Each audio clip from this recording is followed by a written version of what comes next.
வணக்கம் நண்பா. உன் மனதின் மீது உனக்கு முழு ஆளுமையும் உள்ளது, வெளி உலகத்தின் மீது அல்ல. இதை உணர்ந்தால் உன்னுடைய உண்மையான பலத்தை நீ புரிந்து கொள்வாய். நாம் இரண்டு விதமான போராட்டத்தை சந்திக்கிறோம். ஒன்று இந்த உலகத்துடன், மற்றொன்று உங்கள் சொந்த மனதுடன். உங்கள் மனதிற்குள் எழும் போராட்டமே மிகவும் ஆபத்தானது. வெளியில் நடப்பவைகள் உங்களுக்கு வலியை தந்தாலும் உங்கள் மனதிற்குள் அதற்காக தோன்றும் எண்ணங்களே அந்த வலியை நீடிக்கச் செய்கிறது. உங்கள் மனதிற்குள் எழும் எதிர்மறை சிந்தனைகளே உங்கள் எதிரியை விட உங்களை அதிகம் பாதிக்கிறது. நேர்மறை எண்ணங்களை உருவாக்கினால் உங்கள் வாழ்க்கையில் பெரிய மாற்றம் ஏற்படும், நல்லது நடக்கும். இந்த உலகில் பழிவாங்கும் குணம் உடையவர்கள் அற்ப மனம் படைத்தவர்கள். அவர்களால் நிம்மதியாக வாழ முடியாது. மாறாக மன்னிக்க தெரிந்த தயாள மனம் படைத்த மனிதர்கள்தான் கடவுளின் அருளை பெறுகிறார்கள், நிம்மதியாக வாழ்கிறார்கள். ஆடம்பரம் என்பது எல்லையில்லாதது, அது போலியானது. அது போலியான வறுமையை உருவாக்கும். அதே சமயம் மனநிறைவு என்பது வற்றாத செல்வம் போன்றது. உன்னிடம் இருக்கும் அறிவையும் ஆற்றலையும் பகிர்ந்து கொள்ளாவிட்டால் அது வீணாகத்தான் போகும். அறிவை பகிர்ந்து கொள்ளும் போது அது மேலும் மேலும் வளரும். பிறர் உனக்கு செய்த உதவியை உயிருள்ளவரை மறக்காதே. அதே சமயம் நீ மற்றவர்களுக்கு செய்த உதவியை அன்றே மறந்துவிடு. அதை பற்றி மற்றவர்கள் முன் பெருமையாக பேசாதே. உன் தேவைகள் மற்றும் ஆசைகள் குறையும் போதுதான் உனக்குள் மனநிறைவு ஏற்படும். அந்த மனநிறைவே உனக்கு நிம்மதியை தரும். குறைகாணும் மனிதன் எதிர்மறை சிந்தனைகளை மனதில் உருவாக்குகிறான். அனைத்திலும் நிறைகளை மட்டும் காணும் மனிதன் வாய்ப்புகளை கண்டறிகிறான், அதை பயன்படுத்தி வாழ்க்கையில் வெற்றி பெறுகிறான். மிகச்சிறப்பாக சிந்தனை செய்து செயல்படாமல் இருப்பது பயனற்றது.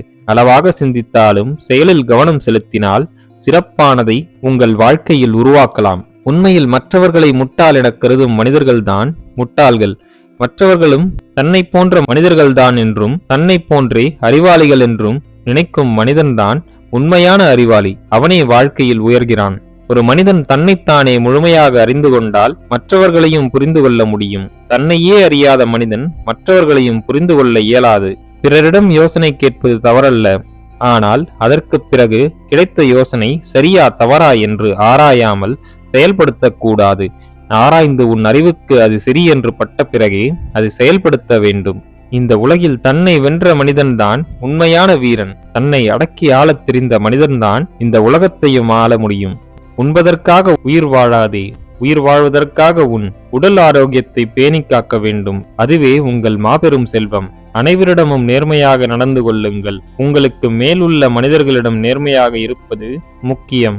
அதைவிட முக்கியம், உங்களுக்கு கீழ் உள்ள மனிதர்களிடமும் நேர்மையாக நடந்து கொள்ள வேண்டும். இந்த உலகத்தில் எதையும் மற்றவர்களுக்கு கற்றுத்தருவது என்பது எளிதுதான், ஆனால் அவர்களை சிந்திக்க வைப்பதுதான் கடினம்.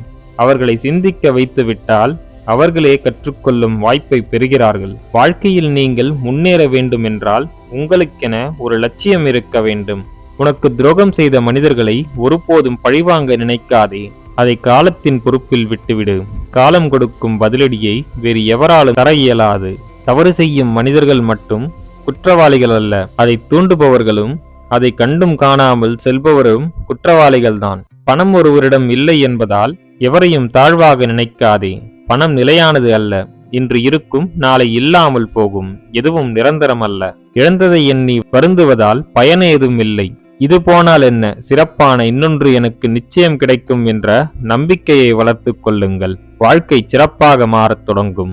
மற்றவர்கள் வாழ்க்கையில் உயர வேண்டும் என்று நினைத்தால் நீயும் வாழ்க்கையில் உயர்வாய். நீ எதை மற்றவர்களுக்கு கொடுக்கிறாயோ அதையே பல மடங்காக மீண்டும் பெறுகிறாய். எனவே மற்றவர்களுக்கு உதவி செய்யுங்கள். நண்பர்களே, மேற்கூறிய விஷயங்கள் உங்கள் வாழ்க்கைக்கு உபயோகமாக இருந்திருக்கும் என்று நான் நம்புகிறேன். இந்த வீடியோ உங்களுக்கு பிடித்திருந்தால் லைக் பண்ணுங்க, உங்க ஃப்ரெண்ட்ஸ் அண்ட் ஃபேமிலியோட ஷேர் பண்ணிக்கோங்க. நம்ம சேனலை இன்னும் நீங்க சப்ஸ்கிரைப் பண்ணலாம், சப்ஸ்கிரைப் பண்ணி பக்கத்துல இருக்க பெல் ஐக்கானை பிரஸ் பண்ணிக்கோங்க. அப்பதான் நாங்க போடுற வீடியோஸ் உங்களுக்கு நோட்டிபிகேஷனா வரும். நான் உங்களை அடுத்த வீடியோல சந்திக்கிறேன். நன்றி, வணக்கம், வாழ்க வளமுடன்.